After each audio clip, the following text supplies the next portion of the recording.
Hello, alchemists. I'm here to talk about the next new moon that we have in Aquarius. This is happening at the 9th degree of Aquarius on the 29th of January. Aquarius is a sign ruled by the planet Uranus, and as we may know, this year Uranus is temporarily shifting from Taurus, which is the sign that it has been since 2018, into Gemini, and then it will retrograde back into Taurus, and it's in 2026 when it goes fully into Gemini. However, we also had a very important change that happened on November 19th of last year, which is Pluto entering Aquarius, something that had not happened for the last 250 years. So the energy of Aquarius is a protagonist in these times that we are living as collective and as human beings. So this new moon is very special because it's the beginning of the sprouting that happens for the next 6 months. The sun that rules the sign of Leo and the moon that rules the sign of Cancer join together in the sign of Aquarius to bring us this message of freedom, to bring us this message of opening ourselves to change, to the new, but with a lot of discernment and with a lot of conscious awareness of our actions and our choices. So the sun in Aquarius, it's always going to sort of invite us to look at the ways in which we have identified ourselves, to look at our ego, to check in with ourselves, to see where our ego has taken us in identification or beliefs in our own personality or our own selves, and see if there's anything like that that is limiting our self-expression or our life in general, so that we can really see ourselves without any masks, to know if we are really acting from a space of authenticity, to open to life from a much freer space. And the moon, which rules Cancer in Aquarius, it's also a more complex energy because the moon seeks comfort. The moon seeks spaces where it can feel secure. And Aquarius is an energy that is constantly seeking change, is constantly wanting to explore and to go, right? And it's very discontinuous. It's very air. It's like, I want something now, but then it changes and I'm going here and I'm going there. And the moon needs grounding, it needs security, it needs predictability. So the moon in Aquarius can feel like we are in a territory where we feel alienated, where we feel that we don't belong, where we feel that that there are these sudden changes that come and do like an emotional reaction. So during this full moon, it's important to check in with our emotions and see everything that's happening outside as a potential to learn from in these moments of change and transition that we are as humanity. In this new moon, both the sun and the moon at the same degree of Aquarius form a trine with the planet Jupiter, which is at 11 degrees of Gemini. Also, if we calculate this new moon at the zero meridian of Greenwich, England, we see that the rising is Gemini, which is where Jupiter is. And Gemini is also the rising for the new astrological year that is calculated at the 0 degree of Aries at the spring equinox. So Gemini is also this energy that is very protagonist in these moments of opening up to new perspectives of life, opening up to new technologies, to new forms of communication, to new forms of relating to each other. So the air in general is very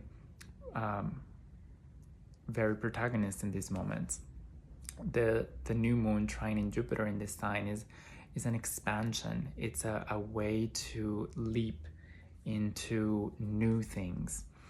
And even though the energy of a new moon is developed within 6 months, with this trine to Jupiter, we can see things jumping from one stage to another very quickly.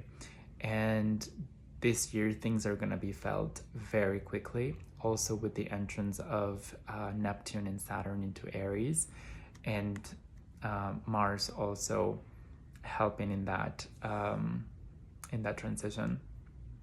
So this is an opportunity on a personal level to see where I have perhaps feared to go forward, and this can help us push the boundaries so that we can leap into higher consciousness, so that we can leap into actions that represent fear for our lives, but with that we know that going through them and going through that uncomfort, it can bring a lot of growth and a lot of expansion for our lives. So let's take advantage of this energy, because it can be great for our lives if we do so.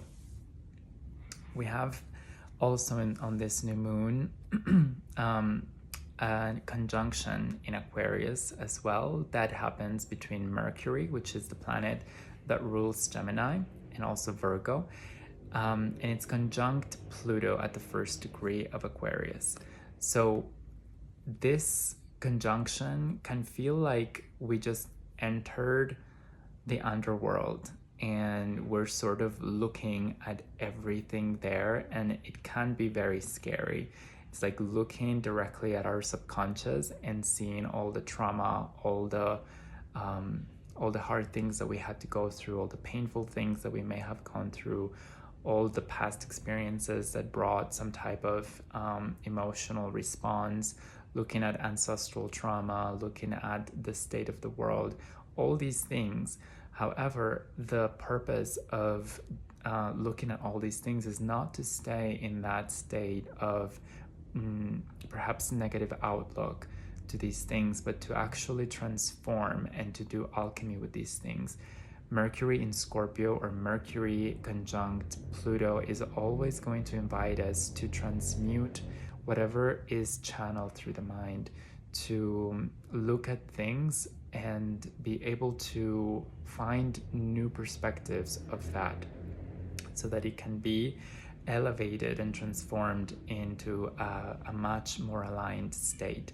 So in this case, it's an invitation to also free our minds, free the intellect, free the limitations that hold us back, with a lot of discernment and with a lot of heart connection.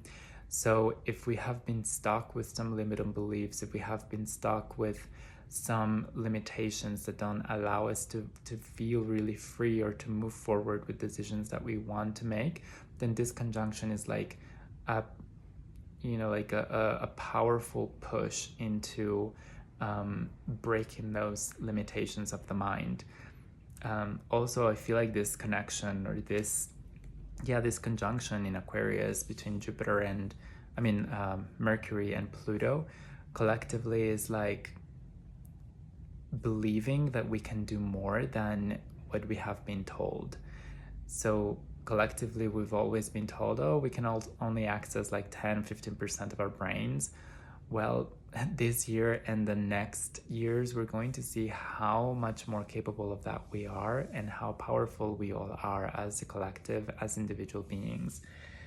And this is also something that we've collectively been working with, because Chiron in Aries, which has been there since 2018, if I'm not mistaken, has also been asking us to heal our sacred masculine, to be brave, to take action, and to dare to do the things that we're here to do, despite the fear of the external pressure or the external world.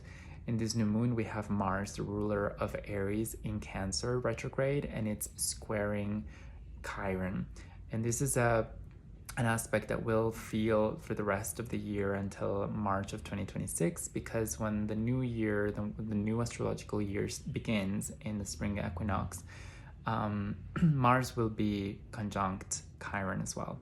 So we will be feeling the importance of connecting with our sacred masculine from a higher consciousness, from a higher perspective. It's not about stepping on others, but to collaborate with others and to take action for what's right, for what's truth, for what's true in our hearts. and to open the path for our energy to develop the things that we know we're capable of.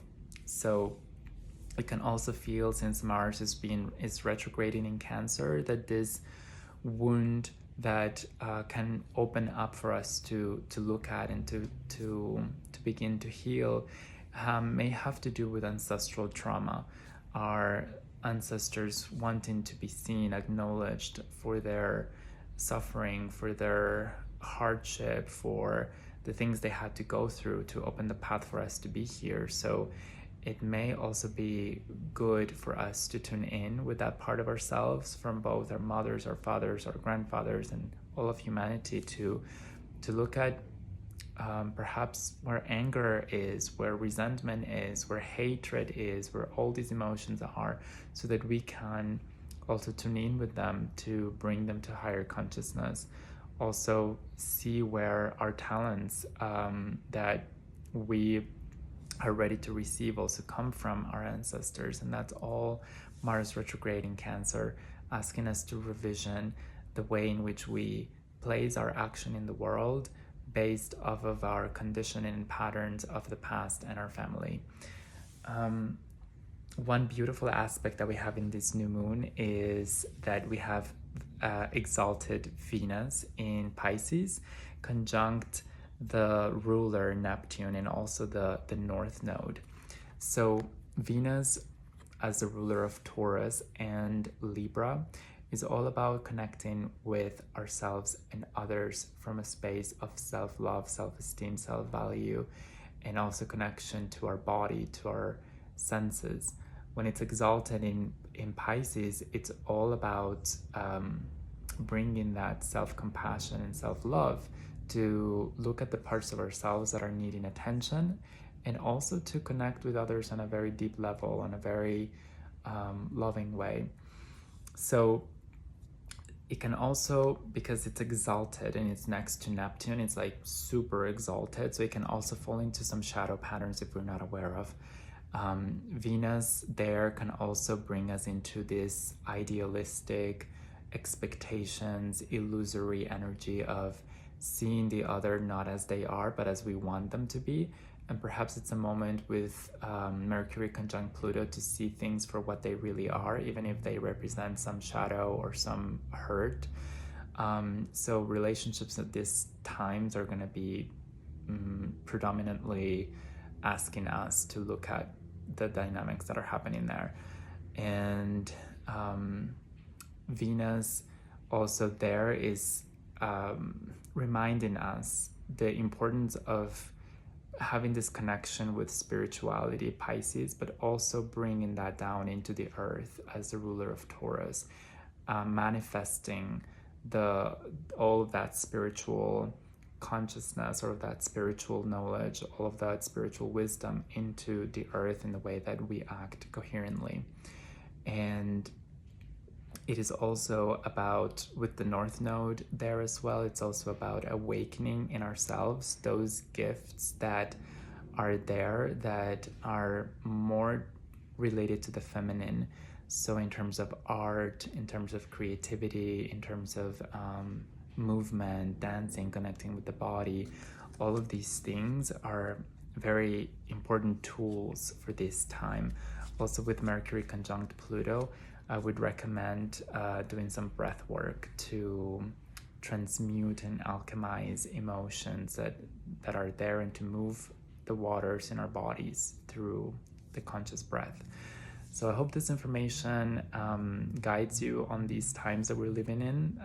It's definitely exciting and amazing times that we can live through abundantly and consciously. So if you have any questions, please let me know, or any comments, and I'll see you on the next video.